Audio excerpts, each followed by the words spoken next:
आज गज़ा जंग के हवाले से एक तारीख़ी दिन था, क्योंकि आज इंटरनेशनल कोर्ट ऑफ जस्टिस की रूलिंग आनी थी गज़ा जंग के हवाले से। वैसे तो ये जेनोसाइड का केस है जो कि साउथ अफ्रीका ने किया हुआ है इंटरनेशनल कोर्ट ऑफ जस्टिस में अगेंस्ट इजराइल, लेकिन इसको ख़त्म होने में 3-4 साल लगेंगे। जेनोसाइड के जो केसेस होते हैं वो लंबे चलते हैं, कम से कम 2 साल लगेंगे इसके अंदर।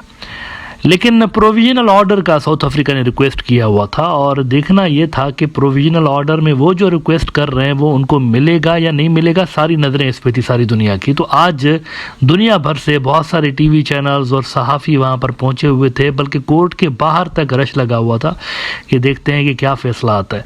फ़ैसला जो है जनरली इजराइल के ख़िलाफ़ आया हुआ है, लेकिन उसमें एक आध पॉइंट ऐसी है जो कि इजराइल के लिए, जिसे कहते हैं ना, एक साय ऑफ रिलीफ ज़रूर है। एक आध पॉइंट इसमें ऐसी है फैसले में, लेकिन जनरली फैसला उनके खिलाफ आया हुआ है।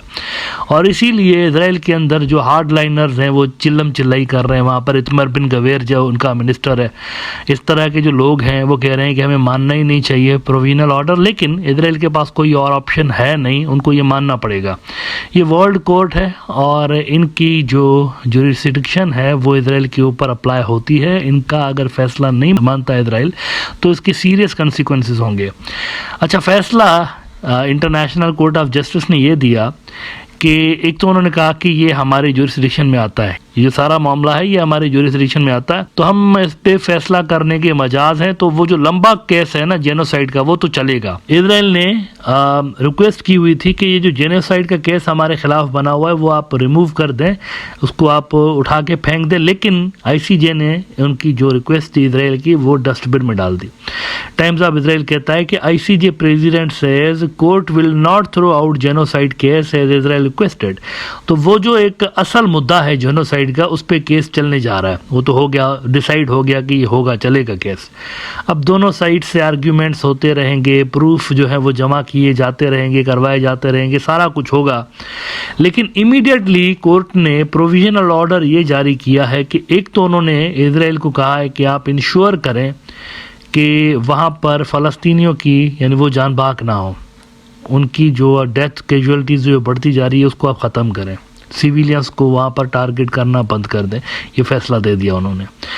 और दूसरा उन्होंने कहा कि इमीडिएटली आपने वहाँ पर जो भी ह्यूमैनिटेरियन असिस्टेंस है वो बिना रोक टोक के जारी रखनी है। वो सप्लाई मतलब खोल दें, उसको आपने बंद नहीं करना। पानी, बिजली, गैस, मेडिसिन्स, खाना, ये सारा का सारा फ्यूल ये जारी रहेगा, इसको कोई स्टॉप नहीं कर सकता। ये भी एक बड़ी विक्ट्री आप कह सकते हैं।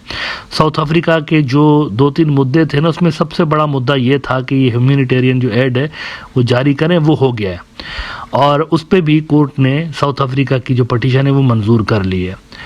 अच्छा, जो इजराइल के लिए मैंने कहा कि इसमें एक साय ऑफ रिलीफ है, वो क्या है? वो ये है कि कोर्ट ने डायरेक्टली ये फैसला नहीं दिया कि आप सीज फायर करें, ये फैसला नहीं आया।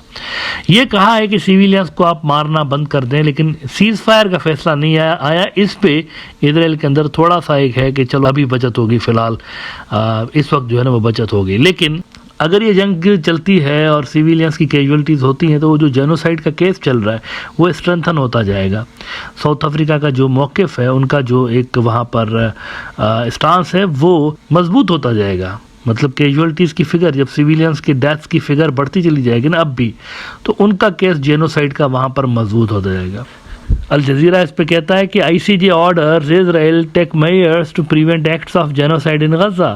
और इसमें वो कहते हैं कि the international court of justice ICJ has delivered its ruling on the emergency measures requested by South Africa in its genocide case against Israel over its war on the Gaza strip.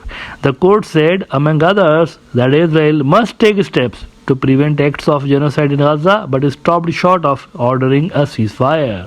अच्छा, इस पे south Africa की government का जो response आया वो बड़ा खुश हैं। उन्होंने कहा कि हमें जो रिलीफ चाहिए था बड़ी हद तक मिला भी है।